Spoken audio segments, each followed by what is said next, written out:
अच्छा, मेरे मन में एक सवाल था भाई, मतलब जैसे कि बाहर की कंट्री है, तो इंडियन खाने का कुछ है उधर की, हाँ मतलब मिलता भाई है? इंडियन खाना तेरे को हर देश में मिल जाएगा, हर देश में।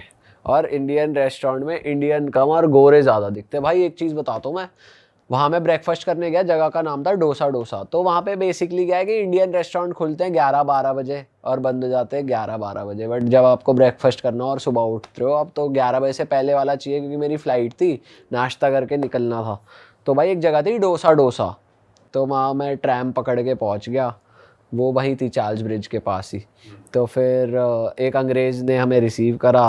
तो हमें अंग्रेज़ को देख के, क्योंकि इंडियन रेस्टोरेंट्स इंडियन ही चला रहे होते हैं, तो अंग्रेज़ को देख के मेरे को लगा भाई चल, उस वहाँ पे ना पेस्ट्रीज थी, कॉफ़ी थी और ये सब था। और मेन्यू में उत्तपम, इडली, डोसा, ये सब भी था, पैनकेक्स और ये सब भी था।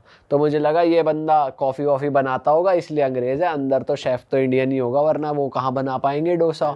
तो भाई डोसा आया, और जेन्युइनली बहुत अच्छा डोसा भाई, बहुत अच्छा, ऑथेंटिक। ऐसा नहीं लग रहा अंग्रेज़ों के लिए माइल्ड करा हुआ है, स्पाइसी पूरा अच्छा था। तो फिर जाते हुए हमने कहा भाई अच्छा खाना था आपका, आप किसने बनाया है, इंडियन शेफ़ है अंदर? कह रहा नहीं, मैं और मेरा दोस्त ही है, जो कि दोनों बाहर ही थे, अंग्रेज़। गोरे बना रहे हो? गोरे बना रहे हैं। और फिर मैंने कहा भाई तुम तो बिल्कुल ऑथेंटिक इंडियन बना रहे हो।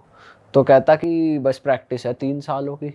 तो वो लगा ले उसके मेन्यू में चाय वाय सब कुछ इंडियन, और वो गोरे ही चलाते हैं, वहाँ कोई इंडियन है ही नहीं।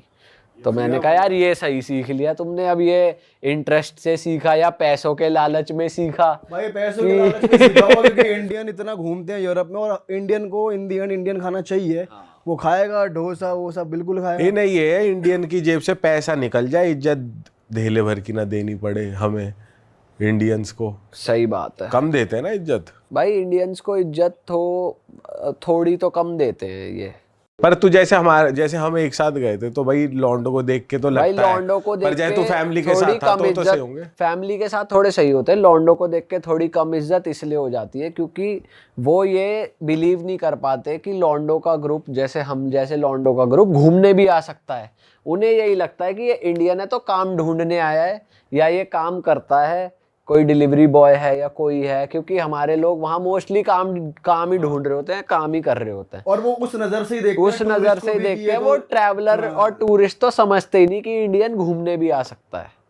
ये वाली चीज है। वैसे प्राग कैसा रहा एज एक्सपीरियंस? अगर भाई मैं पूछूं प्राग मैं फैमिली तो के ये साथ, कहूंगा क्योंकि कि हम अगर आप यूरोपियन सिटी जा रहे हो तो नाइट लाइफ हमने देखी है, वहाँ पे बहुत नाइट लाइफ भी है। पर फैमिली को दिखाने के लिए 2 दिन के लिए प्राग ठीक है।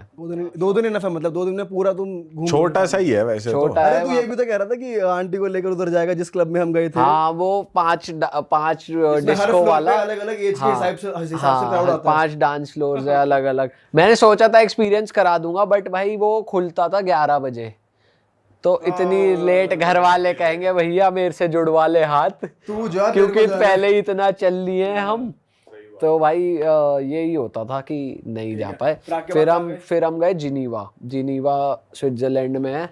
जिनीवा भाई एक दिन लायक ही जगह है, पर जिनीवा है स्विट्जरलैंड की सबसे लग्जूरियस जगह। मतलब वहाँ आते हैं अमीर आदमी, अथाए अमीर। ज्यूरिक से ये बढ़िया है सारे रोलेक्स, पटेक फिलिप और एपी, ये सारे घड़ियों के ब्रांड वहीं पर है। और वहाँ पे भाई मेरे को कोई होटल, मतलब एयरबीएनबी का तो मिला ही नहीं सेंटर में, पर कोई भी जो होटल चेन है वो 15 से 20 हज़ार पर नाइट से कम में मिलती ही नहीं। मतलब 4 स्टार 5 स्टार होटल में ही आपको बुक कराना पड़ेगा। ये तो शुरुआत है, मतलब मिनिमम। इसके ऊपर तो आप 50 हज़ार पर नाइट, 60 हज़ार पर नाइट पे, कितने पे भी जाओ। तो स्विट्ज़रलैंड में ये अच्छा था कि जो होटल था वो एयरपोर्ट के पास ही था। तो वहाँ पे अच्छे लोग ये थे कि मैं जैसे ऊबर ढूंढ रहा हूँ, ऊबर वहाँ एयरपोर्ट पे नहीं आ रही, तो मैंने लोकल टैक्सी वाले से कहा कि मेरे को इस होटल छोड़ दे। अब चाहता तो वो छोड़ देता पैसे लेके, बट उसने कहा कि आप होटल फ़ोन करो वो फ्री शटल भेजेंगे। अच्छा। और मेरे को नहीं पता था कि कॉम्प्लीमेंट्री फ्री शटल भी है। तो उसने बता दिया कि भाई आप क्यों पैसे खर्च कर रहे हो। इंडियन नहीं था हालांकि, वो अंग्रेज़ ही था। उसने कहा टेक अ फ्री शटल, वहाँ पे खड़े हो जाओ। तो ऐसे करके उसने हेल्प कर दी। फिर होटल वालों ने डे पास बना दिया था, जितना मर्जी ट्रैम में घूमना है आपको आप घूम लो। ये सब कॉम्प्लीमेंट्री होटल की तरफ वो से आई होटल है। मतलब सारे देते हैं नहीं देते मुझे नहीं पता, पर मुझे मिल गया था वहाँ पर। और जिनीवा में ये था कि भाई एक इंडियन रेस्टोरेंट में गया था। इंडियन खाना भाई पूरे स्विट्ज़रलैंड में बहुत ही ज़्यादा महंगा है। मतलब आप एक टाइम पे अगर खाना खा रहे हो, हम तो जैसे 2 लोग थे तो हम 1-2 सब्ज़ी और रोटी मंगा रहे हैं। एक तो सीधा इंटू 100 है करेंसी, तो अगर आपका 60 स्विस फ्रैंक भी बिल आया तो 6,000 रुपये, वो भी थोड़े से खाने का या स्टार्टर्स का। तो स्विट्ज़रलैंड उस वे में बहुत ही ज़्यादा महंगा है भाई।